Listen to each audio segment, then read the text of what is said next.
Je m'aperçois que la campagne est très belle, mais qu'il vaut mieux ne pas avoir de problème de santé.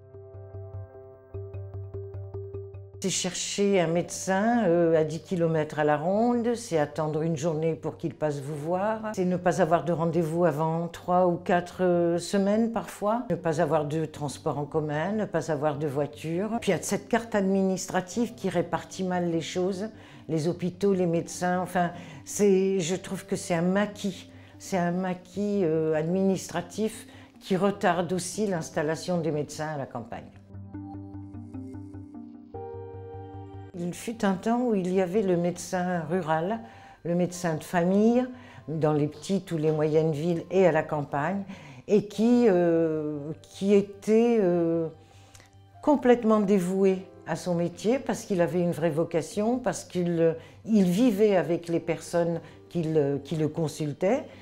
Aujourd'hui, on a des jeunes tout aussi dévoués, mais ils font partie de cette génération qui n'a pas envie de tout sacrifier au métier, qui a envie que la femme, les enfants, les compagnons, le noyau familial soit aussi concerné par ce métier, c'est-à-dire avoir des loisirs, avoir une école, avoir un lieu où retrouver ses amis, ne pas se lever à minuit pour consulter un petit bobo. Voilà, donc les jeunes aujourd'hui ont envie d'avoir du mouvement autour d'eux et ils préfèrent les villes moyennes. Ce sont des combattants.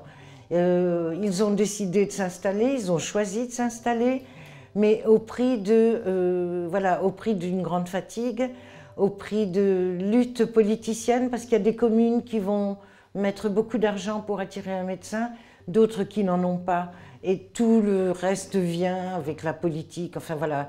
Et puis c'est combattant parce qu'ils n'ont plus les moyens d'ouvrir un cabinet seul, donc ils vont en maison médicale, ils n'ont plus les moyens d'avoir une assistante que les médecins de la génération précédente avaient, pour tous les papiers. Avant, un médecin pouvait, moi j'en ai vu qui m'ont raconté, ils prenaient le patient dans leur voiture, ils les emmenaient aux urgences.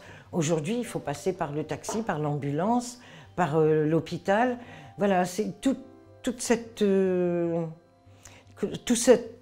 invasion numérique et administrative qui a un petit peu tué la bonne volonté médicale.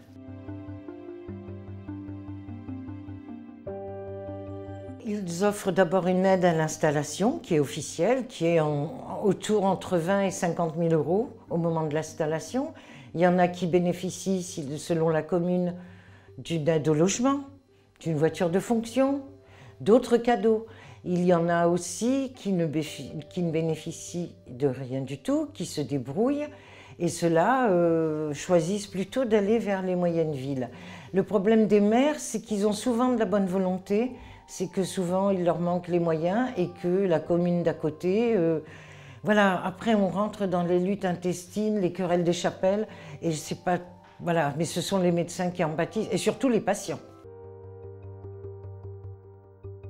On meurt en silence, parce que la solidarité existe une fois qu'elle est dite, sauf que les gens ont honte. Je raconte aussi l'histoire de cette infirmière qui a pris pour prétexte d'aller piquer un chien diabétique pour pouvoir surveiller la maîtresse de ce chien qui, elle, est agressive, malade et alcoolique.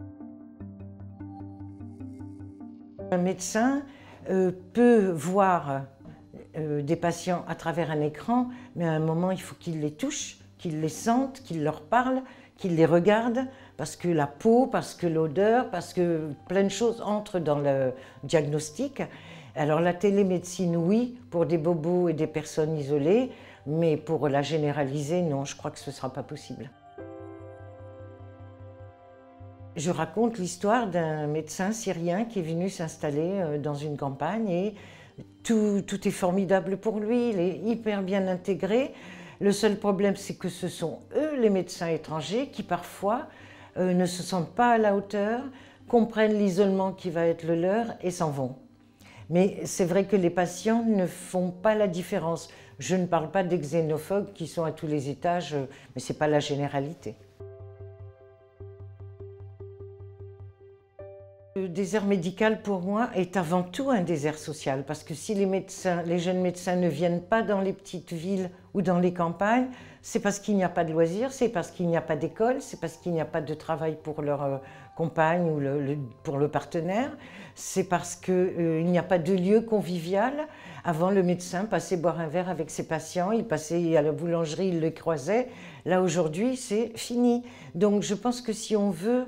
C'est l'une des solutions au désert médical, c'est de rouvrir des boulangeries, d'aider des boulangeries à s'installer, de rouvrir des bistrots, de faire de la culture dans les petites villes, qu'il y ait des associations qui réaniment le centre-ville. Comme toujours, il vaut mieux passer par les initiatives individuelles que d'attendre que ça vienne du pouvoir. À la campagne, j'ai vu que les gens se contentaient du spectacle du monde plutôt que du monde réel.